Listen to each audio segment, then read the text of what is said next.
Today, Abrokwa here. We are live from the African Music Week celebration right in the middle of London, in Soho. Yes. And I'm with my brother, you know, everybody's favorite marketer. Hey, you're too yes. Legendary DJ. Too kind. You know, favorite personality on television. You know, one of the pace setters of this genre, you know, what we call, not just the genre, you know, the continent, the frontier of the continent, you know, a champion of our cultures, not just from Nigeria, but around as well. And the host of MyTastyNaija, the man who's got the taste buds.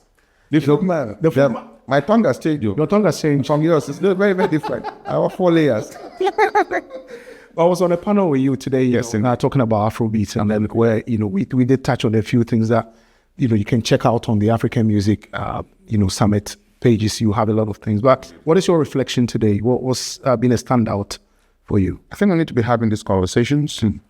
Before now, we didn't have enough of these conversations, and really the ideas come from the conversations. A lot of people have stuff within them, and the inability to express it within the right group at the right time becomes a problem. So the African Music Summit, I think, is one thing to talk about the success of Afrobeats, but we also need premium platforms like this to share ideas, you know, and, you know, meet and talk about it from time to time. So I think that in total is what gives me joy coming here. Yes. And then you talk about, you know, I did mention in the introduction about food. Yes. Food, fashion, music, film. You can't separate. You know, goes hand in hand. You go to the rave, yes. But you've made it a mission to take, you know, steps around showcasing what is happening. I want you to tell our viewers, you know, what MyTastyNaija is all about, and then, you know, what you've done so far. So during the lockdown, obviously we're all stuck at home, and I became a huge YouTube fan. And I used to watch a lot of food content. By the way, I'm a foodie. I love it with food, particularly Nigerian and African food. So, well, sitting at home, I started watching a guy called Mark Wings, and it's half German, half Thai, and he would go around the world and just showcase food, well recorded, well filmed. And I've always wanted to do something like that with African food. But my whole idea at the time was like, I had to be domiciled in Africa to make it happen, you know? So I kept thinking about it. I just thought, it is estimated there are over 400 Nigerian restaurants in London. What? 400. In London? London alone. Goodness me. 400. No, I'm not going to, because you're actually on the road. Tasty alone has 28. Okay. It has 12. That's 40. 40, yeah. And many have 2, 3, 4, all around like that. So I just thought, okay, let me start to showcase them. As opposed to doing the short 1 minute TikTok thing, let me just go and have a sit down with them. A detailed conversation. Share their story. And January 14th this year, we started with the first episode. We just released the 44th episode today. It's been unbelievable. And we just go in there and they're all telling their stories about Nigerian food. And I'm learning so much about Nigerian food as well, because people think Nigerian food does not start and end with jollof rice. And the soups are unbelievable. You know, the pepper soups, the range is unbelievable. And now I'm the food guy. Yeah, I've got to say, because of you, now when I go, I ask, is it Abula? Abula. Yeah, because when you came on a podcast, you're like, we should go down and go. It's similar to your, you know, your palm soup and fufu. Yes. Similar kind of thing, because it's all together in one pot. But, you know, I mean, there's nobody proud of their culture than, you know, on television or on radio, you know, wherever, than DJ Abass. You know, I can't name any, you know.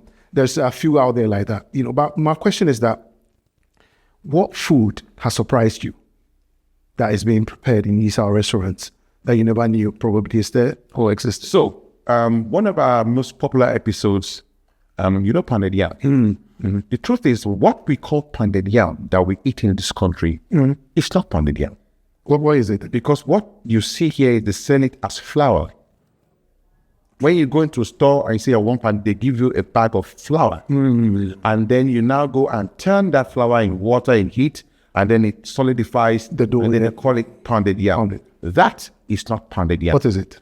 Pounded yam is when you cut yam, cook it, put it in a mortar, and pound it.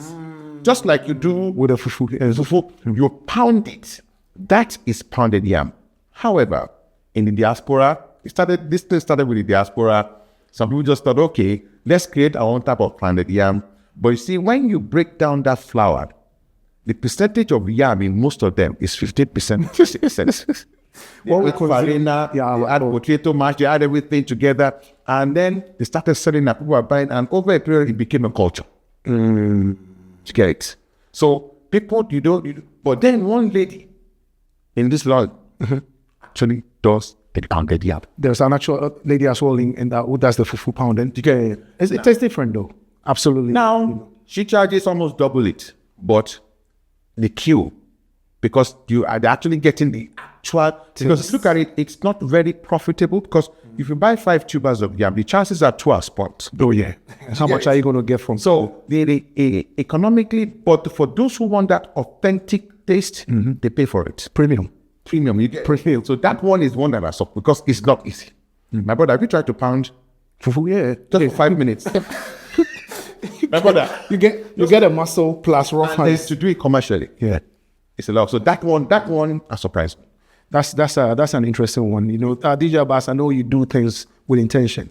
Knowing you, that there is nothing that you do without intentions. So what is the next step for MyTastyNaija? Are we going to branch into other African cultures? Yes. So everything, because we're still a small team, to do all these things. If I'm funny enough, we're going to record an Nigerian restaurant, and of course we have to do the Ghanaian side of this. So it's going to be My Tasty Africa at a point. Okay. You get it? The scope is so broad, and then we're going to have a food festival next year. Remember where you heard it. We're having a food festival next year. And do not copy that, because we know people. They can't have back the DNA. The DNA is in the No, and the more the merrier. The more the merrier. We're celebrating African food, and I think it's not being celebrated enough. But just like we're celebrating Afro-beats, the food culture has blown up. There was a viral video was it in California? The guys that were looking for pounded yam, it was unbelievable. A weekend. And all the shops sold out, So the food is there, the fashion is there, the music, dance, the film, all elements of the culture. They do tie up. Yes, they tie up. They do. They all do tie up, and that's where we are. So in anything that we're going to grow on, is going to be along those lines. And where can they find you? DJ Abass, DJ Abass, Facebook, Instagram, TikTok, LinkedIn. Just do a search for DJ Abass. And MyTastyNaija as well. Yes, very dedicated platform. MyTastyNaija. So we have a website, we have a YouTube page. That's MyTastyNaija, Naija, Naija. MyTastyNaija. Come and join us. You may be lucky. I might even invite you to one of our. Come and have a taste. Come and have a taste.